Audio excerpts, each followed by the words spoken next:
வணக்கம். Queen fashions Srimushna. இப்போ பாருங்கள், 1 மந்த்து தான் கிளாஸ்க்கு வந்தாங்க. அவங்க ஸ்டிச்சிங் பண்ணது. பேக் நெக்கு பார்த்தீங்கன்னா necklace model, front side normal cutting. அடுத்த ப்ளவுஸு பார்த்தீங்கன்னா பேட்ச் ஒர்க் வச்சுருக்காங்க ஃப்ரண்ட் சைடு. பேக் சைடில் வந்துட்டு பிரின்சஸ் கட்டிங்கு. இது 3வது ப்ளவுஸு. பேக் சைடு ஹூக்ஸு நாட்டு வச்சுருக்குறாங்க. இது 2வது ப்ளவுஸு.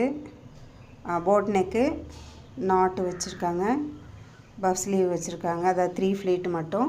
ஃப்ரண்ட் சைட்லேயும் பேட்ச் வச்சுருக்காங்க பாருங்கள். இதுதான் அவங்க தைச்சா ஃபஸ்ட்டு ப்ளவுஸு. எவ்வளோ ஃபினிஷிங் இருக்குது பாருங்கள். 1 மந்த்